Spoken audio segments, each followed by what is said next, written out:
viewed as being the consumers and the laboring body, the lower end of the laboring body. And so we are the most expendable ones because we put ourselves in that position by continuing to keep ourselves in that position. And so we have to be willing to fight and overcome that.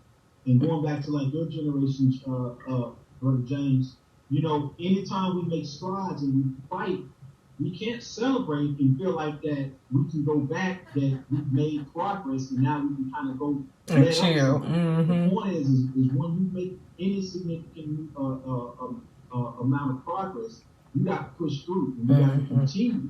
You can't ever let up because they're not letting up. The system is not letting up. And I would say things actually will get worse before they get better, because you end up with that, if we get to that day, we end up with the Alamo effect.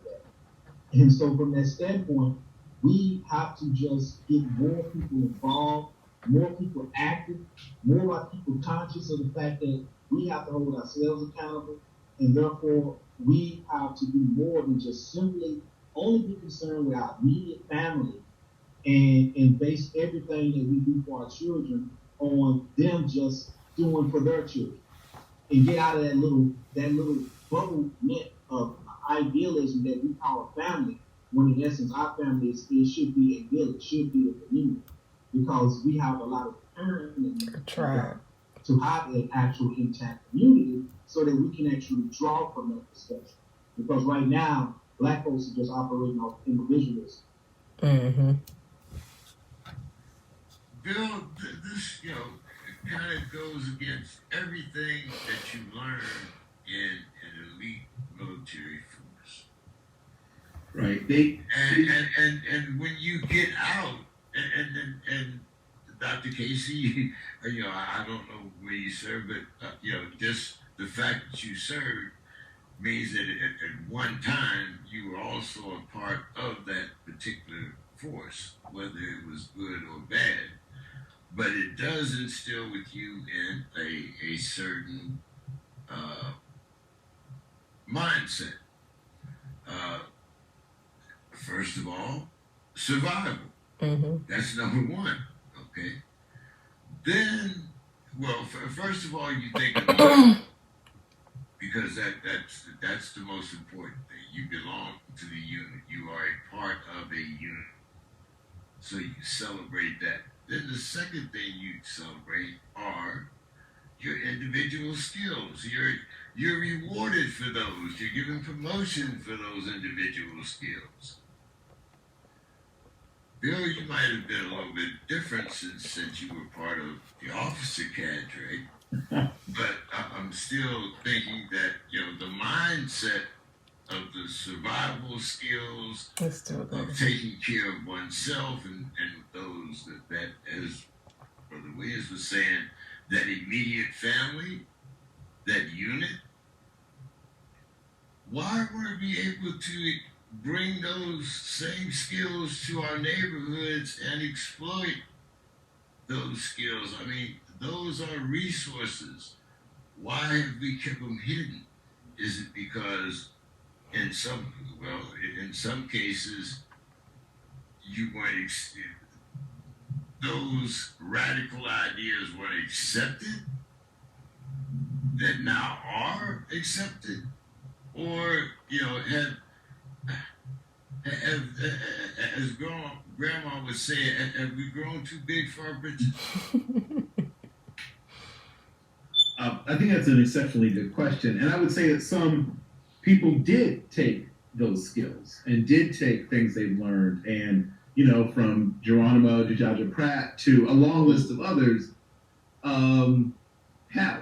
Medgar Evers, and it's a long list of people that took lessons they learned in their military career and used them either directly or indirectly to get involved in trying to move Black people forward. Now, the issue, or it's not the issue, there are a list of issues, but amongst the issues is that when you are trying to do anything with, for, or around Black people, we talked earlier about this enormous mountain of self-hatred, right?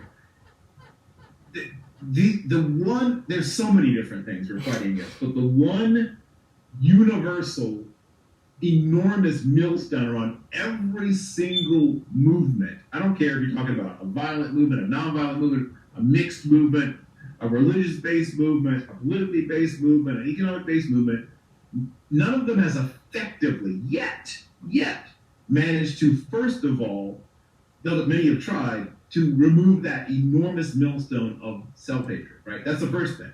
Black people don't tend to like or trust each other. We talked about that because, as the doctor pointed out, we don't tend to like or trust ourselves. So you have that first thing that you're trying to overcome, right? Before all that long list of other things that you've got to try to overcome, there's that, right? There's that. That's your first thing you got to do is, how do I get these people who don't like or trust each other to like, trust each other, and perhaps even lay down their lives for each other? Because we talked about, once again, what you do when you're putting a unit together. And there's a whole class, a block of instruction, I guess is the term that's used, that when you go through officer basic camp, that's spent on instilling esprit de corps, right? That's built on building unit cohesion. That's built on taking a bunch of people who didn't know each other from a can of paint a few weeks ago and getting them to get to the point where they would literally die for each other, right? That is something that, if the Army's not good for anything else, and other branches well, isn't good for anything else, it's really good at teaching you what truly motivates people, right? You get to really see how motivation actually works. And, when it fails to work as well, but it's a great laboratory. If nothing else, the military is an excellent laboratory for understanding human motivation, right? And seeing it actually play out in real time. There's really no other.